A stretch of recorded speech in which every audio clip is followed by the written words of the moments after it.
Today we're going to be testing out all of my microphones to really hone in on what's the difference in audio quality, and we're going to throw in a wind test as well by using this fan that I have right here. Let's get started by comparing these audios. So the audio you're hearing right now is from my Senheiser journalism mic. Let's switch over now to my phone.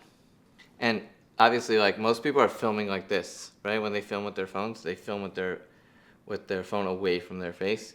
I'm going to be bringing it right up to my face, so it's actually going to be going right into the mics. This is the cleanest version a phone can have, and it'll really give us a clear difference in what really is the difference. So I'm turning my phone upside down so it goes right into the mics, and here we go. A, B, C, 1, 2, 3. Audio test 1 with the phone. All right, so that's the phone. All right, so this is a Rode Wireless Go.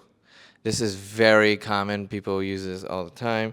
They'll put them onto their shirts, or I've seen a lot of people put them onto a baseball cap. This is a very high quality, very handy go-to solution for a mic, and it's pretty much a bare bones sort of setup, at least from my perspective.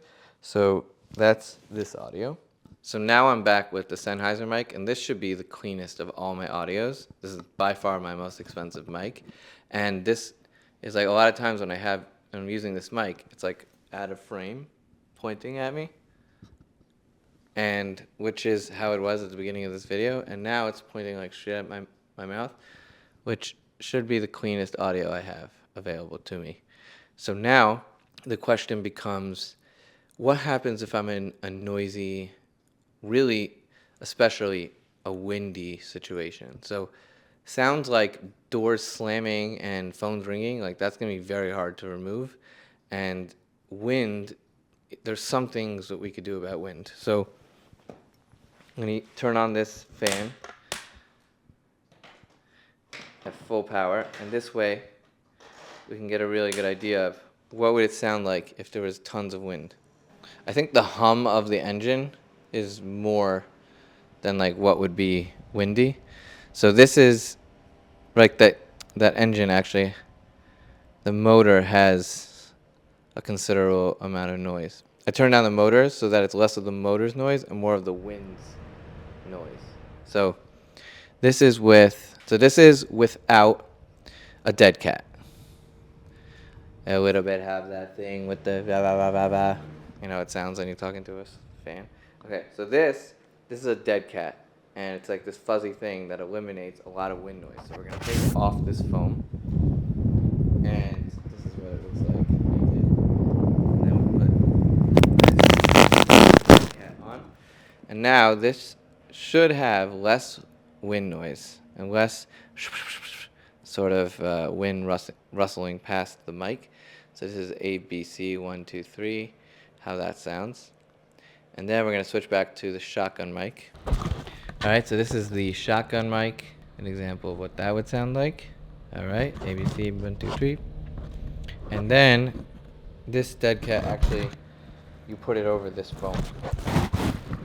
Okay, and now the shotgun mic is covered in a dead cat, and that's what that sounds like. So you should hear less wind noise. Curious. Sometimes the shotgun mic actually picks up what's behind it as well, a little bit. I've noticed when I'm interviewing people and I have my shotgun mic, I hear what's behind it a little bit. But so I'm curious if what's behind it is this noise, and I wonder if that's picking up on that. And then lastly, there's a dead cat for the Rode mic. So the Rode Goes. Let's try that. So this is natively the Rode Goes 2. Wow, I almost forgot what that was called. And then it has this little dead cat. I've used these when I'm in the field, when I'm getting an interview on someone quick, and I don't want there to be a ton of wind noise. Rode, with their second version, made it so that you can spin it and click it in. So now it's attached, which is so much better of a design. Gotta give them kudos for that. Okay, so now this is the Rode Go 2s with the dead cat. Should be less wind noise. ABC 1, 2, 3. ABC 1, 2, 3.